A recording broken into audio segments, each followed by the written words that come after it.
Ciao Juventini of the world, my name is Giuseppe, welcome back on the channel, I hope you're all doing well. New day, new location to record a video about Juventus this time. We will not do like yesterday night, it was 1 a.m.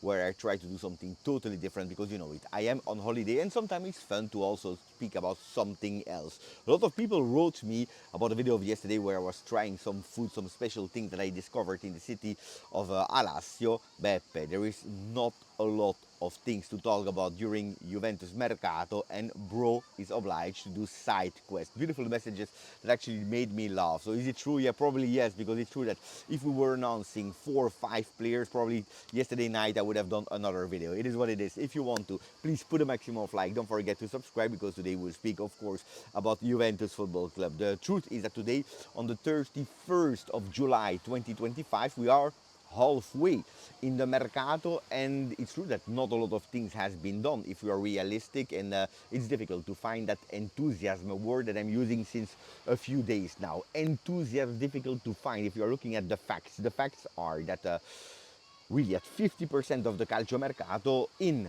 Jonathan David on a free, Joao Mario with a swap with Alberto Costa. If you're speaking about in, if you're speaking about out, well, at the moment, Bangula out to Werder Bremen. Then we have Alberto Costa in that swap with Joao Mario, even if technically it's not a swap for Juventus, but who cares? And then two players that also went out. We are speaking about the two goalkeepers of the next gen, Dafara and Garofani. Both of them are out on loan. So also there we didn't really cash in money because they go out on loan and they will come back after one season. If you want to, we can also speak about the fact that Giacomo Faticanti is back at Juventus after his okay, beautiful season.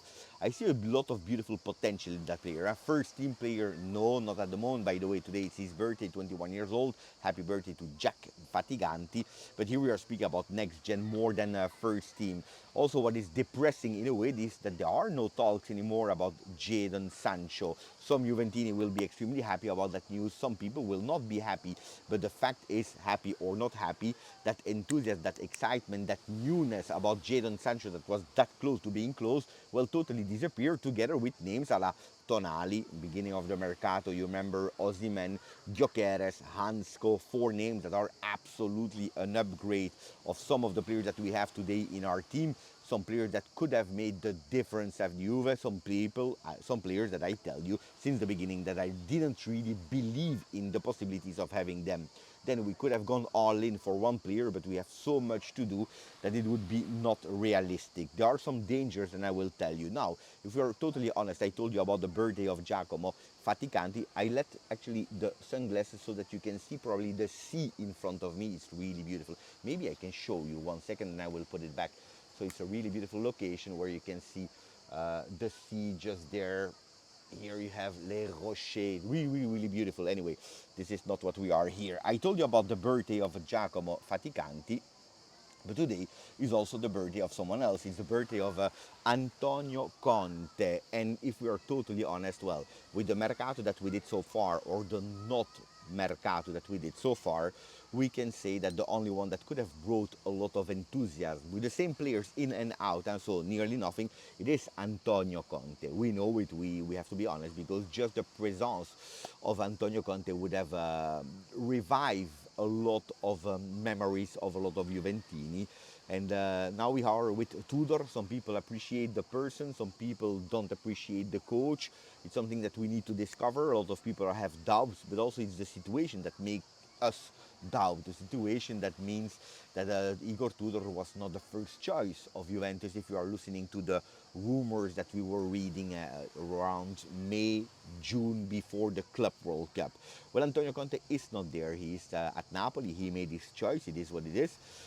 So at the moment, the general feeling is we are fourth, and nothing will change because we were fourth last year. Probably we will be fourth again this season. It's the same season. Now, the truth is that a lot of things changed. Looks like nothing changed, but actually a lot of things changed. A lot of change in the management. We have no Cristiano Giuntoli anymore. In the coaching staff, we have no Thiago Motta anymore. And here we are really speaking about the restructuring of way of working in the management. A new coach that already did 9 games in Serie A. I always doubt if it's 9 or 10 in Serie A, I don't remember. And then that Club World Cup, also the players. We have more or less the same names, but they have 1 year of Juve behind the back for some that couldn't resist about the pressure that we had last year. Maybe they can grow also from a behavior, from a pressure point of view, also starting now from day one, which they didn't have the opportunity last year because remember a lot of them arrived really in the latest days of the Mercato. Something that I predict also for this season because in Serie A lot of teams are waiting for the sales period that is starting around the 15th, 20th of August. Will we wait until then to start having other names? I hope not. What are the other dangers that we have? Because I already told you, Mercato is one thing, but also the fact that we started way later than all the other Italian clubs except of Inter. Today, Milan, for example, will play their third friendly where we didn't even play a single one. This weekend, I believe Atalanta will play as well. Lazio will play their third friendly game, so they start also to put minutes in the legs to test formations, not only in trading session patterns, but also on the field during friendlies. So it's an important advantage. At the beginning of the season can be extremely dangerous, and that's why I'm telling you that today, yes, we have 33 players, but our team is still incomplete. And we are probably making the same mistakes that we had in the recent years, meaning starting with a team that will not be the team that will play the important games that will play during our season, which could be a problem because not only you start late with with the preparation, but on top of that you don't start with a team that should be the starting 11.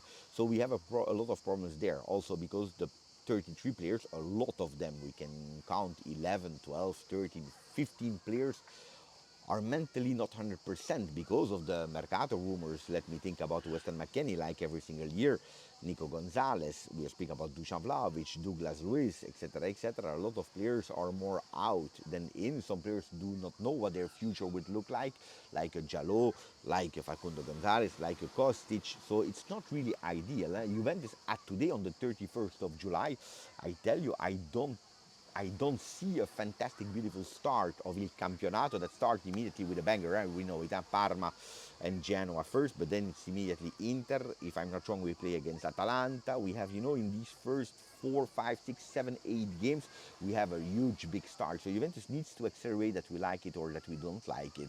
And on top of that, we also have a Comoli that arrived at the helm of Juve, surrounded by a Giorgio Chiellini with a Modesto now that are changing the strategy. Chiellini is head of football strategy. That's the new title that yesterday I forgot to mention.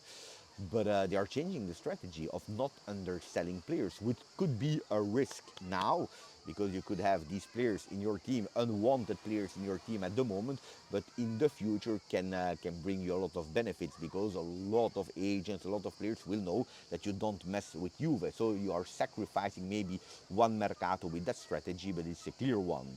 Um, Now, if you really look at the Mercato of the other teams, because we speak a lot about Juve, we are late, we are this, we are this, but in Serie A, I didn't see a lot of teams doing fantastic Mercato, except of Napoli that went for Milinkovic in the goal, Beukema in defense, De Bruyne in the midfield, and then Noah Lang offensively. So they have added one potential starting player per role.